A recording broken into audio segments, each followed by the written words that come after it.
Hey guys, welcome to my channel, welcome to my another video.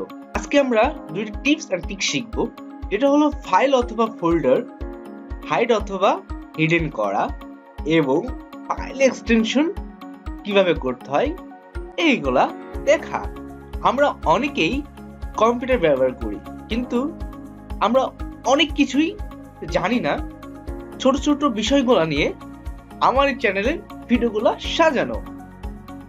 চলেন শুরু করা যাক।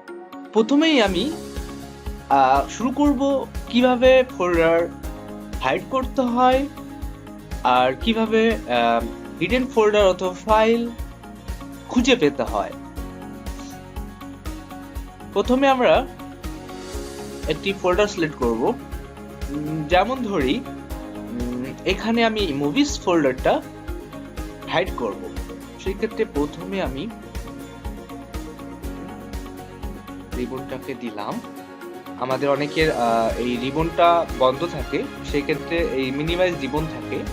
তো আমরা সেক্ষেত্রে এখানে গিয়ে আমরা মিনিমাইজ দ্য রিবন এটাতে ক্লিক করব। তো ক্লিক করলে আমাদের এই অপশনগুলো আসবে। সেই ক্ষেত্রে আমরা মুভিসটাকে সিলেক্ট করব, মুভিস নামে ফোল্ডার। এটাকে সিলেক্ট করার পরে আমরা ভিউ অপশনে ক্লিক করব। পরে এখানে আমার হেডেন আইটেমসে ক্লিক করা আছে, সো এটা আমি ক্লিকটা তুলে দিলাম বা ক্লিক রাখলাম, ডাজন্ট ম্যাটার। সো এই হিডেন করার বা হাইড করার দুইটা অপশন আপনাদের কাছে শিখাবো। সেটা হলো প্রথমে আমি ফোল্ডারটাকে সিলেক্ট করে হিডেন সিলেক্ট আইটেমস এখানে ক্লিক করব।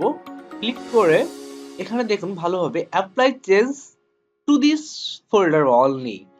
সো অ্যাপ্লাই করব।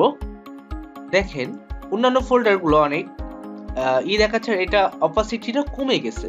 সেক্ষেত্রে এখন যদি আমি হিডেন আইটেমটা তুলে দিই চেক মার্কটা, তাহলে দেখবেন আমার মুভিস নামে ফোল্ডারটা নাই।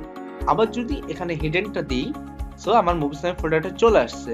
তো এটাকে আমি আবার কি করে ব্যাক নিয়ে আসবো? ফোল্ডারটাকে সিলেক্ট করব, হাইড সিলেক্ট আইটেম ক্লিক করব, apply to change to this folder, sub folder and files okay করব। সেক্ষেত্রে দেখেন আমার ফোল্ডারটা আগের মতো চলে আসছে। সো যদি কোনো ফোল্ডার হাইড করা থাকে, আরেকটা শিখাই।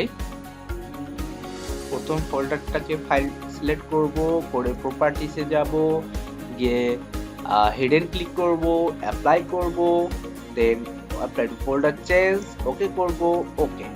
সো হিডেন আইটেম তুলে দিব, তুলে দেওয়ার ক্লিক করলেই চলে গেল। আমাদের মুভিস নামে কোনো ফোল্ডারটা নাই। সেক্ষেত্রে আবার ইমেজ করব, হিডেন ফাইলে ক্লিক করব, ফোল্ডারটা চলে আসলো, আমি দেখতে পারবো, সবকিছু করতে পারবো, কিন্তু ফোল্ডারটা হিডেন অপশনে থেকে যাবে। সেক্ষেত্রে আবার আমরা যাব প্রপার্টিসে যাওয়ার পরে হিডেনটা তুলে দিব, দিয়ে অ্যাপ্লাই দিব, ওকে দিব, ওকে দিব, বাস আমাদের ফোল্ডারটা ফিরে আসলো। এখন বন্ধুগণ আপনাদেরকে আরেকটা টিপস এন্ড ট্রিক্স দেওয়ার কথা ছিল। সেটা হচ্ছে আমি ধরেন মুভিতে গেলাম, এখানে দেখতে পাচ্ছেন প্রত্যেকটা মুভির নাম দেয়া আছে, ফান, বাহুবলী, দঙ্গল, ডিয়ার কমরেড। কিন্তু আসলে আমাদের আরেকটা জিনিস দরকার, যেটা আমি বলেছিলাম ফাইল নেম এক্সটেনশন। এটা আসলে কি ভিডিও ফরম্যাট সেটা দেখার জন্য আমি ফাইল নেম এক্সটেনশনে ক্লিক করব। দেখুন এটা হচ্ছে MP4, ডিয়ার কমরেড মুভিটা হচ্ছে MP4, তারপর হচ্ছে ফান মুভিটা হচ্ছে MP4, তারপরে দ্য অ্যাটাক অফ 2 এটা হচ্ছে MP4, তারপরে দ্য কমান্ডো এটা হচ্ছে MKV। তো এই জিনিসটা হচ্ছে ফাইল এক্সটেনশনের কাজ। তো বন্ধুগণ আজকের ভিডিওটি শেষ করছি। আবার সামনের ভিডিওতে নতুন কোনো টিপস ট্রিক্স নিয়ে দেখা হবে। ধন্যবাদ সকলকে।